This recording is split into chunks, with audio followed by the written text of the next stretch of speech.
After the locusts and pits and boiling seas, after the war in heaven and feasting on earth, after the 7 years of blood and the 40 years of night, there is magic. Magic and bone. Where streets grow weeds and skyscrapers stand hollow, where old gods wake and new gods form in the hearts of the wayward, where cult and banner flourish, where the dead, they walk, where the stars disregard their course and Jupiter's children are born under powerful new signs. Mages.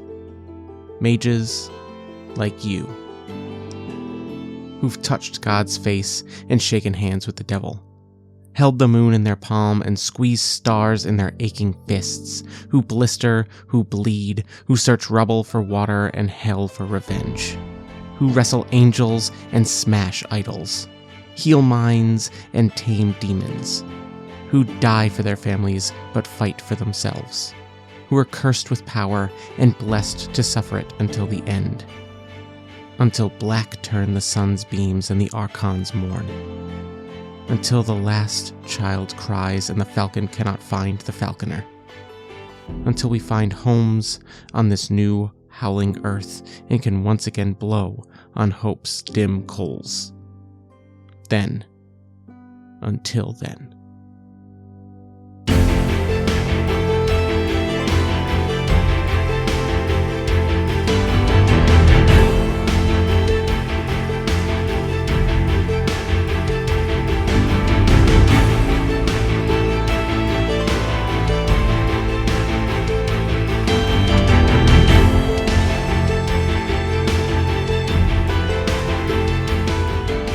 Hello everyone and welcome to another episode of the Rene Plays Games podcast. This is a one-player one-shot that I am doing to just kind of ease into the next series, give myself a little bit of time between the end of the larger series, Season 2 of Ironsworn that just wrapped up, and before I go into playing something for a little bit longer like Colossal, which I think I'm going to do 10 or so episodes of.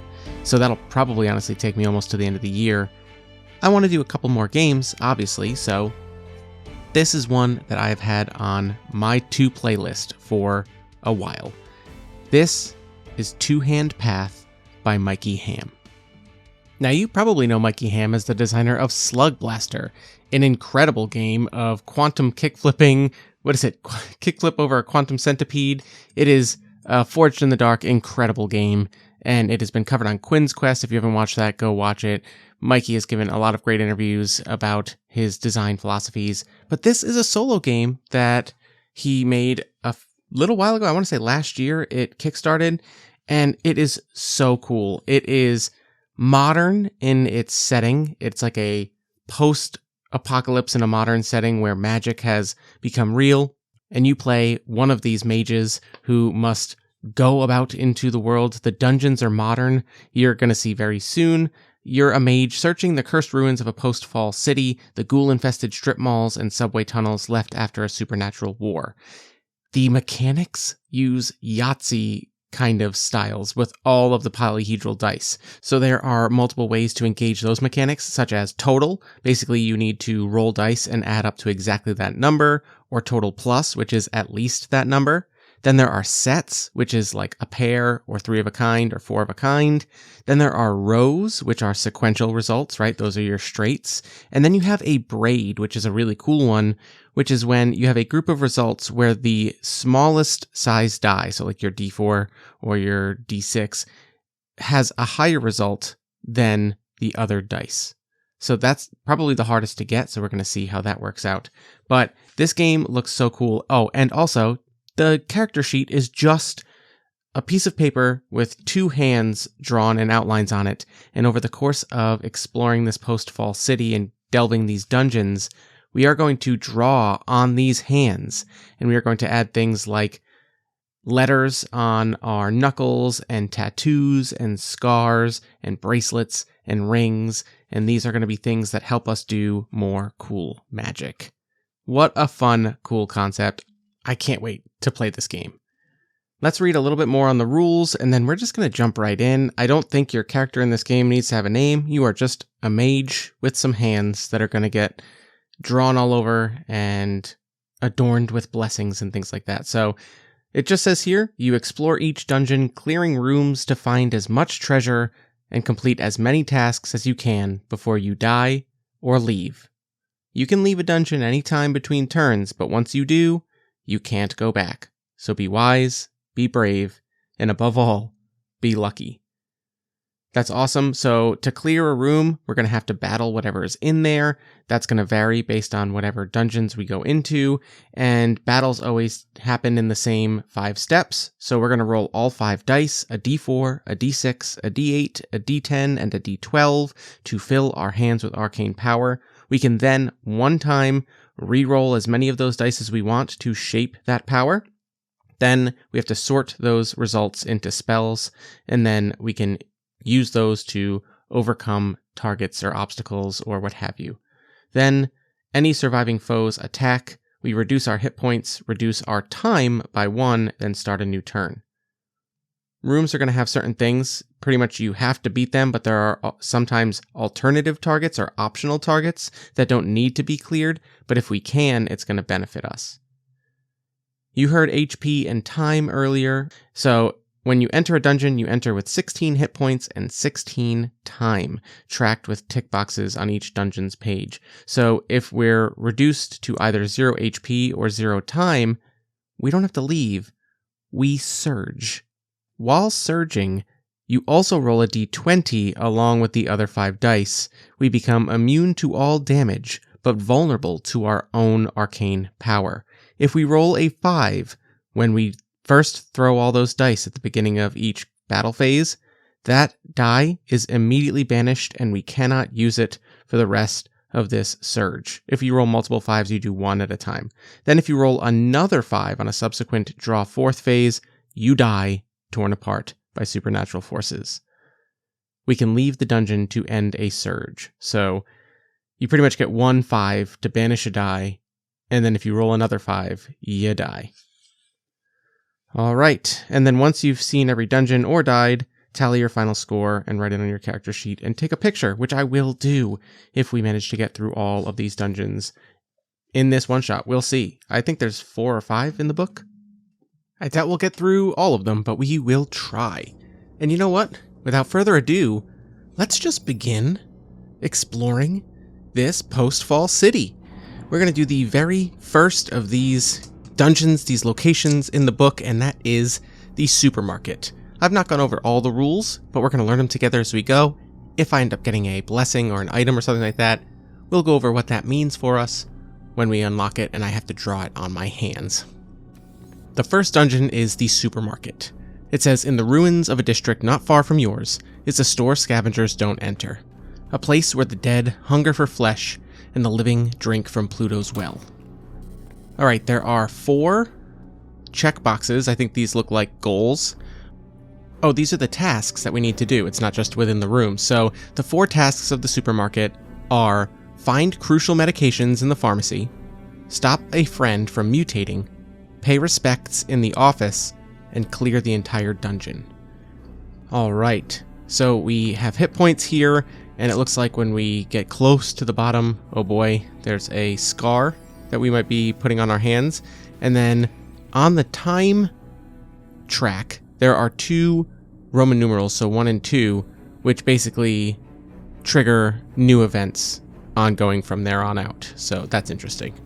Okay, well, we have the option to start in one of 2 places. We can either go right in the front door at the front entrance, or we can go in through the loading dock. I think it's smarter to scope out the whole place and go in the back. So let's start in the loading dock, where trucks turn to rust, cardboard turns to mulch, and glowing spirits screech and flock, foaming out from the overflowing sticks. Okay, there are 2 phantoms in this location, and we need to overcome them, and it's a simple total 10 roll. So we need to roll our 5 dice, but because it is a total and not a total plus, we need to hit exactly 10 on our results in order to make this happen. So let's see if we can do that. Ooh, okay, so we have one that is 2 5s on our D6 and our D10 for 10 there. I have a 12 on my D12. I rolled a... Ooh, okay. What do we think the best option is here? I'm going to leave the 3 on my D4, and I'm going to re-roll my D12 and my D8 one time. I got another 12, and then another 2, so that way I don't have another 10, but I can take out one of these 2 phantoms. The other is going to deal me 2 damage to my hit points, and then we mark off 1 time already. Ooh, these are going to be tough. I think it's undoubted you're going to surge. All right, round number 2, I got a 10 on my D12, which is going to be enough. I don't even have to worry about the rest of them. There's no optional things here, so we take out the other one. We're going to mark 1 more time as we move to the only room we can from the loading dock, which is the storeroom. Okay. Hi everyone, Rene jumping in from the future here, just to say, I play this game very quickly in this one-shot to kind of get a feel for how the game plays, and I didn't really think to journalize this very much and give my character interesting descriptions of their magic and all of this stuff. But in hindsight, going back and listening to it while I'm editing it, I think that this game could be really, really awesome if you make a character you care about in a post-fall city, going out to gather good and loot and power, describing the magic specifically. It comes out later, you know, we're going to put tattoos and stuff on this character's hands, and it kind of gives you some information about who they are, but maybe because you don't need to start with all of that information, just letting you know, I highly recommend playing this game and definitely spending a little more time fleshing out the character and the flavor. Palates warp, paint bubbles on the walls, and nausea finds you. Prayers to the pale horse poison this temple. This stockroom has 2 options here. There is a necromancer we must beat with a 2 set, so that just simply means a pair.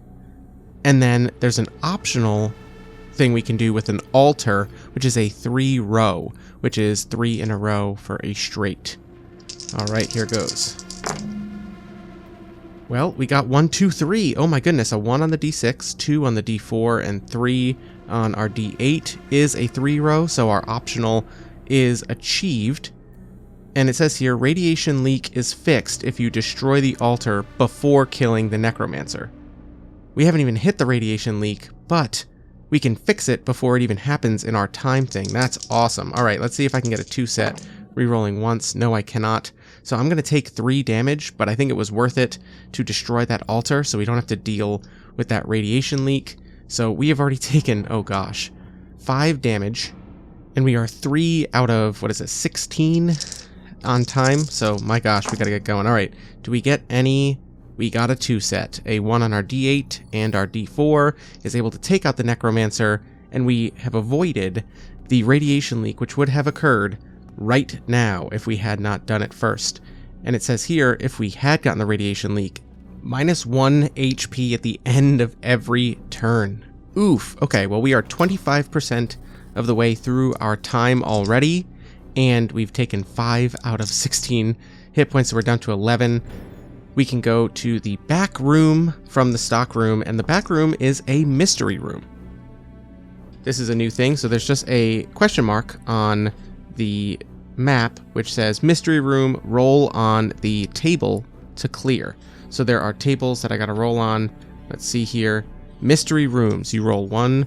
Oh, it says choose any 1 die and choose wisely. I've been rolling really high with the D12. I don't know if I like that, but I'm gonna go for it. And I get a 2 on my D12, which says shortcut +2 time. Oh, that's awesome, actually. So whenever you add time or hit points, you don't actually erase damage you've taken or time that you've wasted. You actually just add new boxes. So I'm going to add 2 boxes to the shortcut of the back room here. That's great.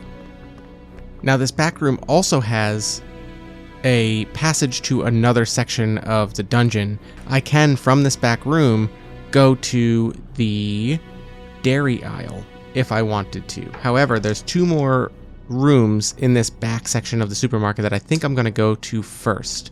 I'm going to go to the break room, then I'll go back to the office, I guess. So we're marking 1 more time, and we're going to go to the break room first, where there is a paper sign that reads, Wash your mug, hanging above a sink filled with dirty mugs.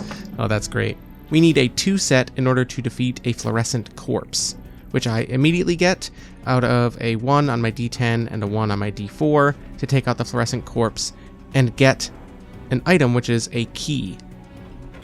The key opens all locks in this dungeon, not other dungeons, but just this one. So I have a supermarket key that can get me into a locked room, which, conveniently enough, is this office on the other side.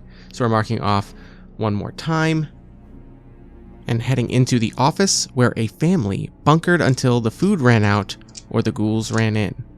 Ooh, there's a bunkered family here with a phantom in it. All right, we need a total 15 exactly. That's going to be tough to get. Unless you just roll 3 5s, just like that. On the D6, the D8, and the D10, that is 15. I don't have to take this damage. Wow, I'm rolling out of control. This is just the first of the dungeons, so it's letting me have a little bit of fun before I'm sure I'm going to get to another location and just get absolutely rocked. But we mark another time, and this one has a diamond symbol in this room with an L on it. That says, once this room is clear, roll a lesser treasure. You roll a d6 for a lesser treasure, and I get my first treasure, which is 3 beads. Okay, how do we do beads? I think we get to choose, but let's double check. Okay, beads are used to make bracelets. It says here, each full bracelet grants 1 additional reroll during the shape step of your turn. That's awesome. Bracelets are made by collecting beads. 8 beads complete a bracelet. Okay, so we are on our way to making our first bracelet.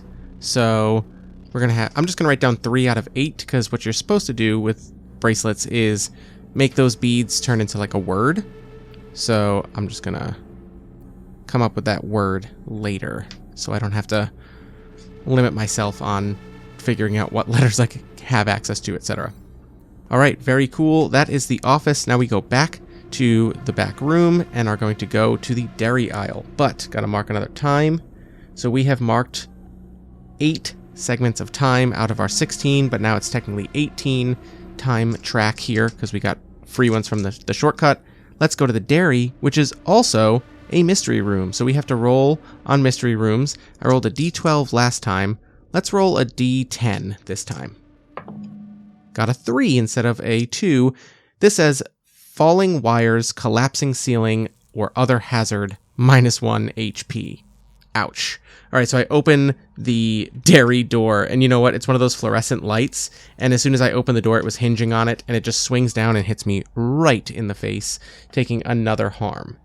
So I've taken 6 harm. We are at 10 HP, and that was the simplest thing we could have done. There is another mystery room to the south, or I can go north to aisle 5. Let's go to aisle 5. Fluorescents flicker on. Muzak crackles to life and echoes down cluttered aisles. Carts piled into barricades long ago. Shelves mostly bare. Moths cover what remains, chewing the paper from cans. Okay, oh boy. There are 2 ghouls, which require a pair each to take out, and a phantom, which requires a total of 10. So here goes. Okay, well, I got a pair of 1s, or I can take out the phantom with a total of 10, because I have a 9 on my D10. I'm going to take out the phantom with 10 total, and then I'll roll to see if I get a pair, which I do not. So I'm going to take 1 damage from the ghouls and mark 1 time. But the phantom is taken out, and now I just need 2 pairs. Okay, I got 4s and 6s on that very next roll, so that's awesome. I managed to take out the ghouls, and there's no rewards in this room, but now I can choose to go either to the produce section, or I can go to the front entrance. The front entrance doesn't have a whole lot. Oh, it actually does have something very interesting that I think I might want to do. We're going to go to the front entrance, which says, automatic doors shutter open as you near, panes long since smashed out. Glass crunches beneath your feet. A pack of ghouls huddle in self-checkout, gnawing on old bones. 2 ghouls, same as this last room, just need a pair to take either of those out, but I'll tell you why I came here. Let's see. Do I get any pairs? No pairs, but a crazy... I would have had a 5 row there. Oh, that's awesome. 2, 3, 4, 5, 6. Alright, well, gotta try again. Roll them all. And I did not get a single pair on that one either. Oh boy, I'm gonna take 1 harm and mark 1 time. We are at half of our total hit points. Okay, got 6s. And I got a reroll here. Do I get another pair, or am I going to take another harm? Oh, I'm going to take another harm and waste more time here in the front entrance against these old ghouls. Oh no. Who'd have thought this would have been so difficult? This is supposed to be the easy part. Still nothing. Oh my gosh, this is dragging on. Oh boy. There we go. Alright, 2 2s are going to take out the last ghoul, but I managed to take another... Oh man. Another time, and we've reached the second time triggered event, which says mutants can no longer be healed. Oh, so we are no longer able to complete all of the tasks here. That is a bummer. I did pay respects in the office, so I got one of the tasks, but unfortunately, that is it. However, after clearing the ghouls in the front, we do get to add a tattoo that represents how you got your arcane powers. Now, tattoos are really cool. As you explore dungeons, you'll gain tattoos. They have no mechanical effect, they simply tell your story. They come in all sizes and styles. And then I can roll a D100 to see what one from the book might inspire us. Let's see. I got a 70, which is... Oh my gosh! It's a pentagram. Well, I guess we know how I got my arcane powers. I think that... probably in the hellscape and terrifying afterfall that was this city, I probably turned to whatever I could, took whatever desperate actions I needed to in order to get power where I could leave and go find things that would help me survive, fight for myself, remember who I'm protecting, etc. So I'm going to add... Oh boy, I'm going to add a tattoo of a pentagram. Where on my hands am I going to put this? Right on my middle finger, first knuckle. I gotta say, I love the character sheet of just 2 hands. Like the old way you used to like trace your fingers on a piece of paper, except these actually look like really nicely drawn hands, and then you get to draw all over them and make a mess of them, and you're going to have a totally unique thing compared to anyone else who plays this game, which is so cool. So we just went through the front entrance. Now we are going to go back to Produce, and we are going to see what's going on there. It says, they lurch forward, ill and twisted, crazed and starving, not yet ghouls, but barely men. Oh, if I went here instead of the front entrance, I could have healed them before time 2. Well, this is what I get for not reading ahead. Alright, let's roll. We need to defeat the mutants. We need a 2 set, so that is just a simple pair. And I rolled 2 7s right off the rip on D8 and D10, which manages to take them down. I can't heal them, unfortunately, and I would have been able to tattoo. Oh man, I blew that big time. Oh well, this is good for the future. I managed to take out the mutants, unfortunately.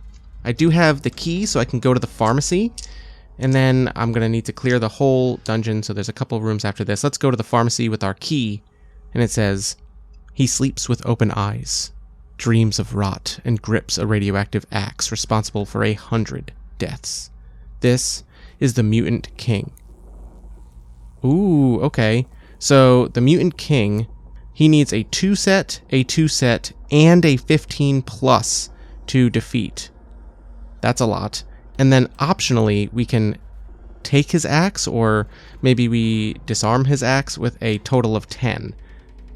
Oh, and that's going to deal just a free 2 damage every time from the radiation. Okay, here goes. That's crazy. Alright, well, I got a 10, so we're going to immediately get rid of that axe. And then we need a 2 set, a 2 set, and a 15 plus.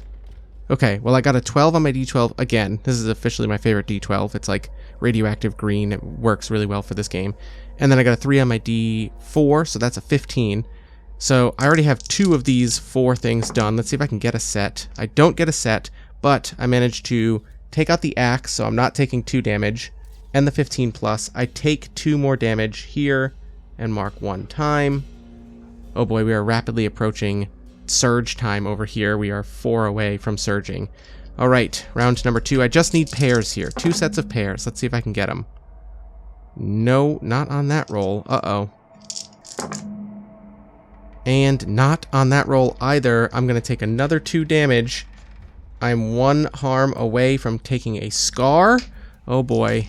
And mark 1 time. We are 3 away from surging. This is going to get interesting because I have a couple rooms left after this. All right, I got 1s and 2s on my sets, so I take out the Mutant King. After that, it says, now add a tattoo of a commitment on your right hand or a desire on your left hand. Ooh, that's very interesting. I hadn't thought about my character, but I guess now we're going to have to start thinking about the story of this mage. Well, you know what? Let's go ahead and roll a D100 to see what cool tattoo on this page we get. 68, very close to my 70 from last time. And 68 is a fish, just the bones, though. So what could that mean? A commitment or a desire?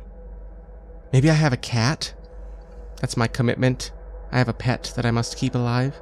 I'm at the supermarket because maybe they have pet food. That's something that people hadn't scavenged as much of. I mean, obviously cats are going to do just fine. You let a cat outside, it's going to hunt, it's going to do okay. But tell that to a cat owner who pampers their cat. All right, yeah, that's fine. I'm going to do that. I'm going to tattoo my right hand with a commitment. And what we'll do is we're going to put this fishbone, but then I think I'm also going to put like whiskers. So that way we know it's my cat. Okay. Well, that was the pharmacy, so that is one of the tasks here that we got to do. So find crucial medications, check. We could not stop a friend from mutating, unfortunately, but we can clear the rest of the dungeon by going down through produce to the meat department. Oh boy, here goes. In the meat department, piles of cold gray flesh untangle and rise, woken from famine sleep by the smell of your blood. There are 2 ghouls. We need to get 2 pairs, and then we also have a glutton, which says 19 plus. Oh no. Okay, and on my first roll, I got 2 3s on my D4 and D6, so we have 1 of our 2 set. And I got a 19 exactly with my D10, D8, and D12, so we can take out the glutton. We're only going to take 1 harm from the ghouls, but we take a scar from that harm. We will do that in a second. Let's just go ahead and roll 1 more time, see if we get that 1 more pair to take out the last of the ghouls. We do, with some 4s on D10 and D12, taking out the ghoul. There is no treasure. Oh, I missed a treasure in the pharmacy, so we're going to roll a lesser treasure there, and we are going to deal with our scar. So let's see what that's about. First D6 for a lesser treasure is a 4, so 2 more beads and a key. Oh, okay. So we are at 5 out of 8 beads, and we have a key. And then scars say, these same hands that perform great wonders shall also blister as the carpenters and bleed as the Nazarenes. You gain a scar when you mark the scar box on your HP track. When you enter a dungeon, you start with +2 HP for each scar you have. Oh, awesome. Okay, so the next dungeon we go into, I'm going to have 18 HP. All right, let's go ahead and put a scar. I'm going to say this is on our left hand, and I think that it is right down in between the index and middle finger. It's like it cut that little bit of flesh. It kind of went down into the hand. Oh, and also, I marked time and realized we have just surged. So I have to add a D20 to our rolls here in the last room. Better not roll 5s on 2 straight turns. But the last room we must go into is the freezer. Oh no, there's a mystery room back there. Oh, we're going to take chances with surging here. Oh boy. Okay, we're going into the freezer, which just says cold like death. There is a gamma wraith here, and we need a 4 braid, which is crazy. We need to roll higher on one of the smaller dice than 4 dice above it, or 3 dice, I believe is how it works. It's the total number of dice make a braid. So, okay. All right, well, no 5s on the first one, but certainly nowhere near getting a 4 braid. Let's see. I have a 3 on my... I need to re-roll high numbers to try and get... I'm just going to re-roll all of these dice. hold on a second. We have a... Oh, could have been so good. But nope, it's broken. A 2 on the D20 made it really good. No 5s on the second roll there either. But that means that we are going to take 2 damage, and we are one step closer. What happens if I double surge? I don't even know what happens there. Oh boy, I am taking chances here. Do not want to roll 5s. Still no 5. Oh, hold on. Oh my gosh, I just got it. I got a 4 on my D4 and a 3 on my D10, D12, and D6, which means I just successfully got a 4 braid. Oh my gosh. And we managed to take out the Gamma Wraith. That's exciting. Oh, I love braids. That's a really cool twist on a Yahtzee mechanic. And the freezer has our first greater treasure.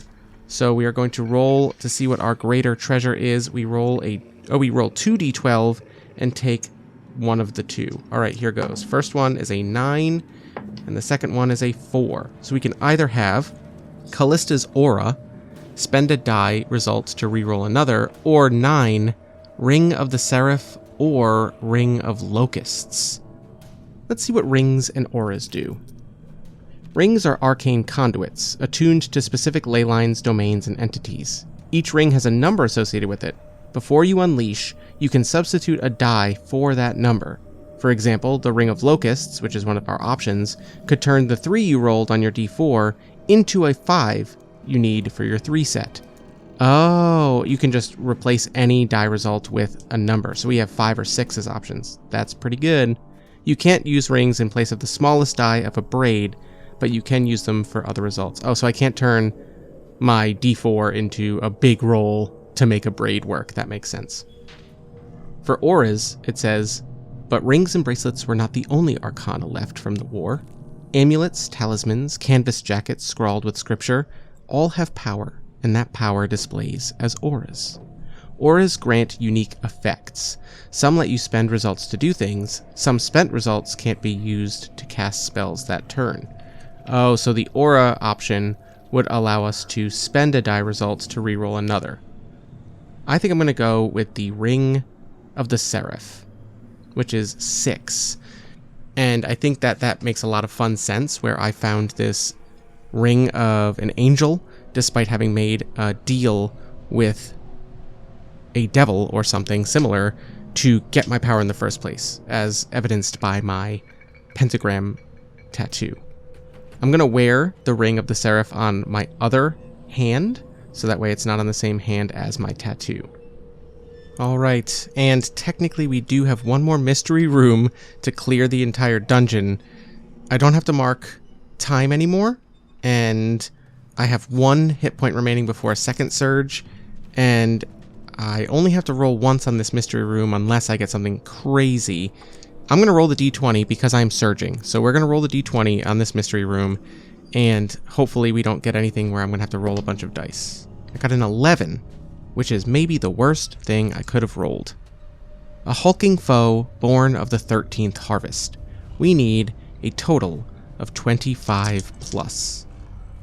Oh, I just remembered that I'm supposed to be invulnerable to all damage while surging. Whoops. Oh well. Here goes. Let's take out this Hulk. We need a 25 plus. Oh my god, I rolled a 19 on my d20. And every other result is definitely enough to take that hulking figure out. We don't take any damage. We managed to take it out. That's pretty awesome. Do I get anything for it? Of course I don't. But I take out a hulking foe born of the 13th harvest to clear the supermarket. We got 3 out of the 4 tasks done there. Sorry, mutant friends. I will do better. And there are 4 more dungeons like this in this book. I think I'm going to do at least 1 more. I don't think I'm going to have time to do the whole thing. So if you like what you're hearing so far, you should totally get Two-Hand Path. And you know what? There's 4 more. I'm going to roll a d4 to determine which one I go into next. Well, I got a 1, so it's the very next one. We're going to do the subway.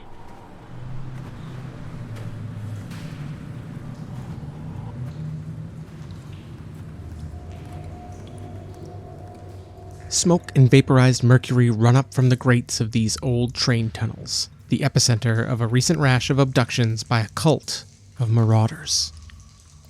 The 4 tasks that we want to complete here are search the cage car for your missing friend, survive a locust attack, rid the Earth of Apollyon. I feel like I said that wrong. Rene from the future. I did. It's Apollyon. I've read that a bunch, but anyway. And clear the entire dungeon. Okay, we have 2 additional hit points thanks to our scar from the supermarket. And we have our Ring of Seraph, so we have a little bit going on. We start in the only place we can start in the subway, which is the cold stairs. A masked man wiping off his tools of worship. We descend the stairs down into the subway. It is dark, and he is a sadist, so we need a total of 13. Here goes. Okay, I do have it. We have a 6 on our D10, a 4 on our D12, a 2 on our D4, and a 1 on our D6 is 13 exactly. We simply mark off 1 time and easily make it past this sadist. All right, that is 1 time off the clock, and we are going in pretty good. I think we start with full hit points. Yeah, we've recovered since the supermarket, and from the cold stairs, we move on to the concourse. Zip ties and cattle prods. Surface raiders herd fresh victims down broken escalators. Ooh, so we're coming down from one set of cold stairs, and we see a bunch of these sadist marauders, and they are moving a bunch of fresh victims down to whatever they're doing down here with their crazy cult. We need a 2 set, so a pair. We need 2 totals of 13 exactly to take out these sadist marauders. Here goes. Oh boy. Okay, so we don't have a 2 set yet, but I have an 11 on my D12 and an 8 on my D10. I think I'm going to try and leave those and see if I can get something. Alright, I got 4s. I have the 2 set is done, and unfortunately I cannot add up to 13 for the others, so I'm going to take 2 damage, so 2 hit points down, and 1 time, and then we're going to go to our next one. Let's see. 5, 4, 4, that's 13, right? That's one of our 13s. I literally can't get it with these other ones, so I'm going to get 1 of the 13s, but take another 2 damage. Already 4 damage down, and that is our 3rd time. Oh boy. We're rapidly approaching the first time triggered event. And then, alright, we need another 13, which I have with an 8 and a 5 to take out the marauders. Alright. Now that we're done with the fight, it says, after freeing the captives, tattoo a source of anger on your left hand or a source of hope on your right hand. You will need it. Let's roll our D100 and see if either of these is appropriate for whatever we roll. We got a 29. A 29 on this awesome spread of lots and lots of tattoo options is a hypnotic spiral. And I think in a way that represents magic itself. I think that is a hope. So I'm going to go ahead and tattoo that onto my right hand. Actually, you know what? I think that'd be really cool right on the back of my hand. The palm. So we're just going to do a spiral. All right. Moving on to the next section of the subway, it is the platform. More captives guarded by novice disciples in clown makeup who vibrate with excitement as they wait for the next meat train to roll in. Wow, that's a sentence. That is a sentence. Okay, we have 2 sadist novices who need a 13 and a 2 set, and then there's an optional for leaping. If you can leap on the train before it passes, that's a 4 row. That's going to be pretty tough. Oh, so close to it there too. Alright, well I got my 2 set with a couple of 1s, and then I need a 13. So I'm not getting it there. Let's see. And I get the 13 there. Oh boy. Well, unfortunately, that is not only the time moment of the train passing, but we also get our 13 and our 2 set to take out the novices. We do not leap to immediately move to the storage car. We're going to have to walk the tracks.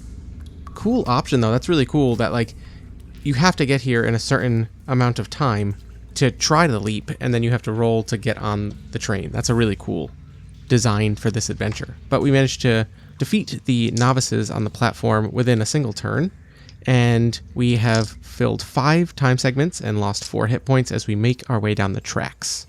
Rushing towards you from the dark, a monster of scorpion and man, a perfect organism with only black armor and wings beating like 4 chainsaws. This is a locust. We need not only a 20 plus, we need a 3 set as well, and it deals 3 damage every turn. Here goes. Oh my gosh, well, I got a 12 and an 8 on my D12 and D10, so that's that, and now I need a 3 set, which is very unlikely to come from this one roll. Oh, I got 2, but unfortunately that's not enough. Oh, I gotta remember my Ring of Seraphs. I could replace things with that. I might have been able to get that 4-row, actually. But we get our 20 plus. We don't get our 3 set, so we're gonna mark time, and 3 damage. Oof. But we're rolling for the next round of this battle, and all we need is a 3 set. Come on. I got it. On the first roll, we have 3 2s on the D10, D6, and D4, so we get our 3 set to take out the Locust Man on the tracks, and that allows us to move to the next section of the subway. We descend down to the service tunnel, which is a mystery room. We can roll any of these dice. I've rolled a D12. I think I've rolled a D20. I'm going to roll a D... You know what? I'm going to roll the D8 this time. And get a 3, which we've gotten before. Falling wires, collapsing ceiling, or other hazard, -1 hit point. Bummer. Alright, well, that is -1 hit point. But that brings us to the service tunnel, which we have cleared, down to maintenance, where paralyzed prey is cocooned for freshness. Ooh, by these locusts, we need a 25 plus and a 3 set. 25 plus, that's crazy. That's going to be very difficult to do. Alright, I have... Oof, this is not going to be good. I don't have anything going there. I have 2 1s on the die, so I'm going to leave those 2 1s and just roll 3. See, I do get another 1, so we have our 3 set done. But that 25 plus is gonna be tough. That is half of it. I'm going to take 3 damage and mark 1 time. Oh my gosh, we are very low on health already. We've been taking a lot of damage from these locusts. Oh, but I've survived a locust attack, so I mark that right there. Very cool. And let's see if I can get 25 plus. Oh my god, 3 1s again. That's not good. Alright, remember I can replace anything with a 6, so that is 9 plus 8 is 17, plus 5 is 22, plus 4. Okay, we got there with a 25 plus to take them out on this one, but we are more than halfway done with time and have a lot left to do here. We move into another mystery room, roll a d12, get a 2, which I think is the shortcut, right? Shortcut plus 2 time. Awesome. So we're going to add 2 time, a little bit more time before we surge, and that brings us to the hatchery. Born of violence, nursed on suffering, Apollyon rebuilds his once mythic army. Oh no. Okay, so there are nymphs and a larva swarm in here. We need a 17 exactly, a pair, a 2 set, and a larva swarm, which is 20 plus. This is dangerous. Okay, got an 11 on my D12, which is really good. I'm going to get rid of the larva swarm, even though they deal less damage, and then see if I can get a set. I did not, so I'm going to take 2 damage from the nymphs. I'm 1 damage away from taking a scar. Oh boy, I got to get a 17 and a 2 set. Alright, I got my 2 set, and I'm not going to be able to... Let's see. I'm not going to be able to get a 17, which means I take 2 more damage, get 1 more scar. Oof! Still need that 17, even if I tried to replace stuff with a 6. Alright, I got a 10, there's a 1 there, and I have a 6, so that's the 17. But that was 3 more time, and that's the one that's going to trigger the second event, which says, Locusts mature in the hatchery if uncleared, and join Apollyon in the bottomless pit. Okay, I think I cleared it just in time, so we're good, and we don't have the optional locusts in the next room. Luckily. Oh my goodness. Alright, but for our scar, let's go ahead and draw that on our hands. That's going to be on our right hand, and it's going to be... I think one of these locusts in the swarm was like chewing off one of our fingers, so I think that I'm just going to put like a rough scar right across our right ring finger, where it was gnawing down to the bone and has healed, but that finger does not work all that great anymore. And that brings us to the only room. You know what I love about the subway, now that I'm realizing about this map, is that there's no options in any of the rooms. You're only ever following one path, which makes sense. A subway tunnel is only going to go one way. So we are 4 time ticks away from surging, or 3 hit points away from surging, and we are heading to the bottomless pit, the smoldering impact site of a fallen angel, 40 cubits tall, who tormented mankind during the first woe. Devotees sustain what is left of him. We have Apollyon's severed head and his helm, which is an optional 20 plus and a 3-row. If we can destroy the helm, then we can optionally defeat him much easier, because we have 2 totals of a 15 exactly and a 4 braid. The helm is a 3-row and 20 plus. So here goes. This is going to be rough. Ooh, hold on. I have a 12 on my D12, 2 3s, a 7, and a 2. So if I do this right, I can do a 15 with a 12 and a 3, take the 7 and 2 and replace the other 3 with a 6 from my ring, and get those 2 15s right away. I mean, I could just go for the helm, but at this rate, I do have... Yeah, that's going to work right there. So I'm going to take 3 damage, which makes me surge. So I am no longer vulnerable to damage, but I now have to roll a d20 with it, and 5s are bad news. I need a 4 braid. Okay, let's see. No 5s, which is very lucky. And I do have a 3 on my d6, which is higher than my 3 and my 2 on my d12 and d8. If I re-roll these other dice, I might be able to get a 4 braid if I just roll less than a 3 on any of them. Which I do not. Oh no, I was risking it. I'm going to take... well, I don't take 3 more damage. Okay. Yikes, I got to go for this. Start a new round. Here goes. Still no 5s. Hold on. I have a... Ooh, I can definitely do this if I roll high on this D6. Come on. Yes! I got it. I have a 5 on my D6, a 3 on my D8, D10, and a 4 on my D12 for a 4 braid. Managed to take that out.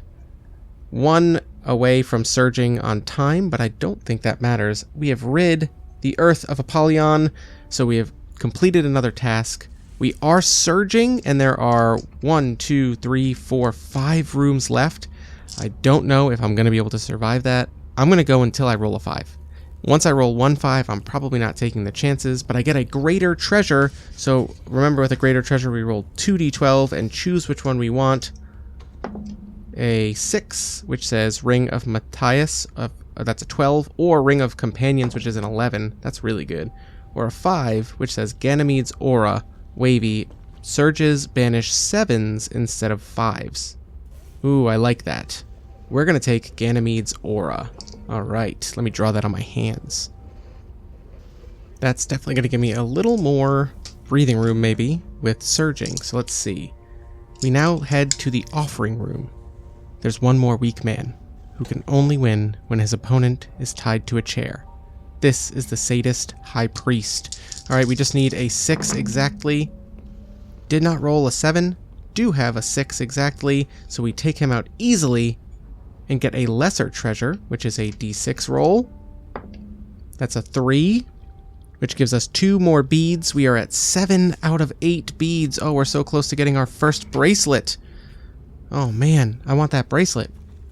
And while we are surging, we still need to roll. We're going to roll on a mystery room next. So the mystery rooms, we get to roll random. I got a d20. I'm going to roll a d20. Got a 5. Tripwire, landmine, hex rune, or other trap, -3 hit points. Does not bother a surging mage like me as we head into the cage car, which is one of the tasks we need to achieve here in this dungeon. It says the cage car is all empty, but of course there is a warden who requires a 20 total exactly, so here goes. Alright, I got 2 6s and an 8. There it is, on the money. Did I roll any 7s? No, 2 6s, an 8, and 3 1s. That would have been cool. Alright, well, that takes the warden out exactly. I am just, at this point, I kind of like that when you surge, you're kind of just gambling. You're kind of just pushing your luck the entire time, trying to avoid rolling what's going to cause you to unravel with magic. But we take out The warden in the cage car. It says, but of course, neither anger nor hope can replace grief. Tattoo something you mourn. That was our friend in that cage car that we were looking for. Unfortunately, it's empty and the warden needed to be taken out. We've achieved another. Let's roll a D100 to see what tattoo represents our mourning. A 95 is a crown. Oh, I like that. This was our friend, and they meant a lot to us. We're going to tattoo a crown representing our friend. We're going to do that right on our left ring finger, second knuckle. Rest in peace, King. All right. Next up on the subway is the torture car. Oh, that sounds uplifting. Great. All right. Well, with that, it says, a sanctuary of pain where men seek death but shall not find it. There is a sadist, frenzy, and a night surgeon. Ooh, this is going to be difficult to get through. Here goes. We're going to roll. Still no 7s. I thought that one was a 7. That was close. We need a 13, 2 sets, and a 3 braid. Yikes. Well, I got 1 set. I can burn another of my dice to make it a 6, so we get 2 of those 2 sets, and then we just need a 13. So here goes. Do not get the 13, but we got 2 of them. We are going to take a lot of damage, but again, we're not taking any damage. We are surging. Still no 7s on the die. This is incredible. I haven't noticed any 5s either, actually, which is interesting. All right, we need a 3 braid. I actually have a 3 braid right here. I have a 4, which is greater than these 2 3s on my D4 versus my D8 and D6. I have a 13 on the D20, and that's all we need to clear this out. Wow, that worked out very conveniently. All right, we finished the torture car and moved to the very last location to clear the subway dungeon. We are pushing our luck big time with surging here, but it says the storage car. Knives and pliers, bleach and gauze, a tarp draped over an old couch so tired maniacs can take a 5er. There are sadist novices taking a load off here in the storage car. We just need a 13 and a 2 set, and there's a symbol here that I'm not sure what it is. Let's find out. Did we get a 2 set? We did not. Did we get a 13? We do. We have a 12 and a 1. Still no 7s, but there are 2 5s in this one, so good thing we took the aura of Ganymede. And then we need a 2 set. Let's see if we can get it with this roll. We did! We have 3 1s on that roll. Okay, so we managed to take out the sadist novices and clear this dungeon. There's a symbol on this room, which is a plus sign, so kind of like the standard heal, you know, like medic symbol. Let's see what that means. Once the room is clear, gain +5 hit points. Huh, well, there we go. We have not died. We got very lucky, not surging like crazy, and we cleared the subway, which means we did every one of those tasks. Our character has a few more things on their hands at this point, but I think that is going to be it for our mage. Unless, do we want to do one more? Do we have time for one more? It's a one-player one-shot. Let's get a little wild with it. We're going to roll a d6. There are 3 potential dungeons left, and we're just going to do 1, 2, 3, 4, 5, 6. A 1. We're doing the very next one. Let's do the hotel. The war that broke us made them rich. The more they took, the worse they got. Now they steep in luxury, hedonistic Ronin, souring into things unhuman. The 4 tasks we need to do here are save a wayward friend in the ballroom, interrupt a ritual in the pool, confront Mammon, and clear the entire dungeon. We have 4 additional hit points for this one because we have 2 scars, and there's only one place to start in the hotel, and it is the lobby. So here goes. We are going to roll. The revolving doors open, the sound of your boots on marble, the mural across the domed ceiling tastefully depicting the slaughter of Libra. 2 guards stop you for ID. The guards require a 10 and a 3 row to defeat, starting a whole new one. Whoa, okay. A 3 row is 3 in a row. I have 3 3s on here, but that doesn't really help. I have a 7 and a 3, so that's our 10. Let's see if we can get a 3 row.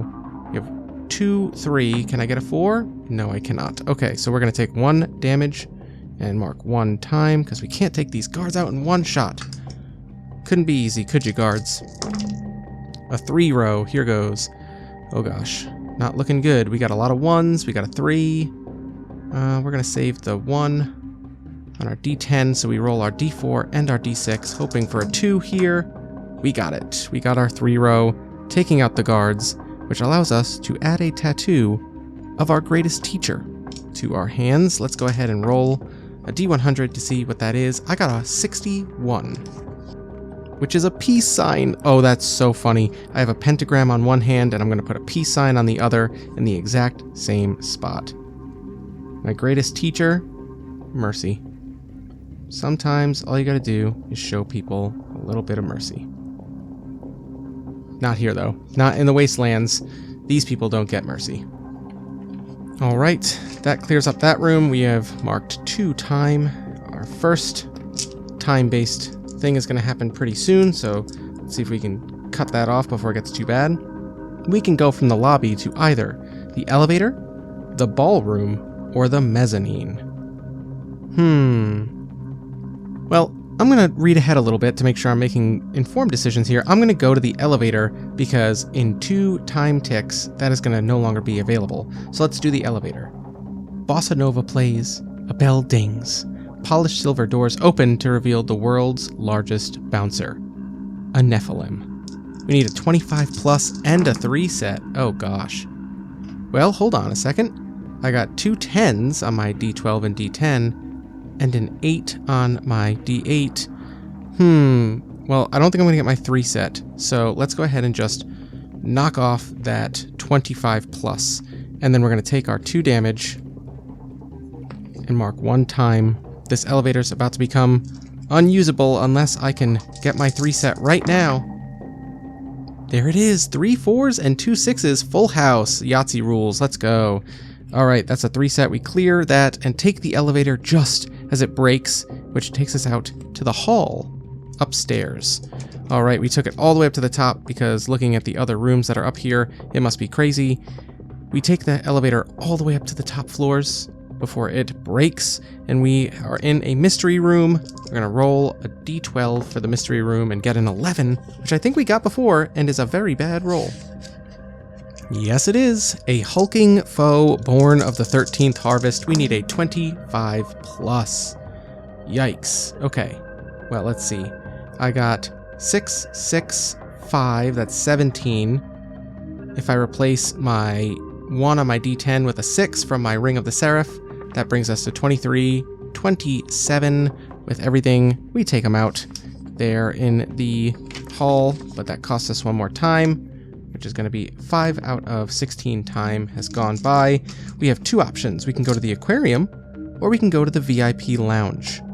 We're going to go to the VIP lounge. Drunk from the flaming sword, warlords slosh chalices and toast the red horse while taking in a stunning view of the decimated cityscape. There are fiends and Nephilim. We need a 3 set and a 25 plus to take care of the Nephilim, or a 3 row and a 20 exactly to take out the fiends. Oh gosh. Alright, well we have the 20, but there's no way I'm going to be able to pull off anything else, so we're going to take that from the fiends. We take 5 harm from this. Oh my gosh, that's crazy. That's a quarter of our health right there, and we've only taken out 1 of their things here. So let's see. Now we have an 11 on our D12 is really good. Oh boy, and we're going to replace this with a 6 to hit our 25, but then we can't get a 3 row or a 3 set, taking 5 more damage. This is crazy. We are already down to 7 hit points before we have to surge. Oh my gosh. We need a 3 row and a 3 set. Here we go. Come on. Oh boy. 2, 3, 4. So we got our 3 set, or our 3 row there, but there's no way we can use anything for the 3 set. So we are going to take 2 more damage, 2 away from a scar, and all we need is a 3 set here. Come on. 4, 4. Oh boy, come on. Can I get a 4 on any of these other dice? Yes, I can. Luckily. Oh man, on the D4 too. Alright, taking out the Nephilim. But it took us 4 time in that room alone to get through it, and we are very low on health. We head into the men's room. Man, there's like no... I need something for beating up those guys. Heading to the men's room, it says lots of sinks and tile to get your face smashed into by the head of security. Oh my goodness. I should not have come in this room. It is a Goliath. We need a 30 plus and a 3 set. And it's going to deal 3 damage per turn. 30 plus? Oh no. Alright, well I got my 3 set on 4s. But I guess that means nothing else for anything else. We're just going to take 3. We're going to get a scar. We're down to 2 hit points before we surge. I need 30 plus huge rolls, please. Alright, not very good. I have to re-roll like all of these and really hope. I got a 10, that's 18, 21, 25, not enough. Taking 3 more damage and surging. Oh boy, we're going to add a d20 to all of these. That's 2 more time. The second event is coming up very soon, but we get to roll our d20, which of course comes up at 4. Real helpful d20. No 7s, which is what we surge on now, so that is, we are at 10, 16, 21, 24. Oh, we got it there. Okay, we take out the Goliath and get a key, but that is 1 more piece of time. The second time event is going to happen where it says endless backup, -1 hit point at the end of each turn. Doesn't matter because we are surging. How much can we get through? We go to the aquarium where there are 3 guards. All we need is a 3 set. All right, no 7s, no 7s. No 7s, okay. Can't get a 3 set yet. That's 2 2s. Let's see if I can get a 2 on any of these. Nope, but no 7s either. Take damage that doesn't hurt us. 1 more time. Here comes endless backup. Still no 7s. I'm getting very lucky on this. All right, we have 2 3s. How long before I get to my 3 set? Still no 7s. 1 more time. There's the 7. All right, we burn our D8. Gone forever. And now I'm taking my chances on any more 7s coming up. The very next roll, 2 more 7s. Our mage dies in the aquarium on the top floor of a hotel. And that is where it ends. I guess that's appropriate. I should have just played until I burned right out. Up there in the aquarium, it was one thing to be fighting these guards, but the second timed event happened and it was endless backup. And it's not even so much about they can't hurt me. It was I need to channel too much magic to fight these endless waves. And eventually, my mage just burns themselves out. Well, that's awesome. I'm definitely going to play this again and see how far through I can get. That's so sick. I love this game. Yahtzee mechanics, super fun. Braids are super hard. Love the iteration on just coming up with cool combinations you can come up with just rolling a bunch of dice. I love the idea of this like modern post-apocalyptic magic. You know, looking at this, again, another reason I would say go get Two Hand Path. I love how these modern dungeons are drawn, how they are incentivizing certain things, how the timing aspect of it is such a crunch. This is so cool, and I really like it. I think that it'd be really fun. I may challenge myself to come up with a location or two, like a dungeon or two for Two Hand Path, because it's very easily replicated. All you have to do is come up with a really fun, contained, thematic kind of idea, and oof. You know what's funny? I don't consider myself like a Souls-like fan. You know, like I play Reap and Rune, and I've made Mech with Rosso. I'm typically not somebody who likes video games where it's like try, die, rinse, repeat. This game is very much one where I see like, you know, you can see how quickly I just got my butt handed to me there, but it was fun. Like it was fun. You were just rolling big handfuls of dice, trying to figure out what works. And this is one that I would not mind starting all over, doing the supermarket again, seeing what things change, what things are different. This is awesome. Definitely recommend. Go get Two Hand Path. Give this game a shot. Let me know what you think of it. Let me know how far you get. And let me know if you think I should make a couple dungeons for it, because I've got some ideas. All right, well, thank you so much for listening. If you like what you're hearing, go follow me on social medias, where I'm somewhat active. You're mostly just going to get updates about new episodes and what's on my mind and what's on my radar when I get new games. But if you want to talk more one-on-one, you can always either email me at reneplaysgamespod@gmail.com or join the DMs After Dark Discord. It's still super small. We chat all the time on there, talking games, talking movies, talking video games, talking life, the world, everything you can imagine, nerding it up in general. So join that, come have some fun, and yeah, leave a rating and review on your podcatcher of choice if you haven't already. Just helps me get in front of more people who might give this nerdy stuff a shot. If you feel insanely generous, I do have a coffee page, but no pressure, just covers the cost of hosting and the video conferencing software and stuff. So I think that's it. Until next time, draw your hands on a couple pieces of paper and then just draw a bunch of tattoos and rings and stuff on them. It's surprisingly fun.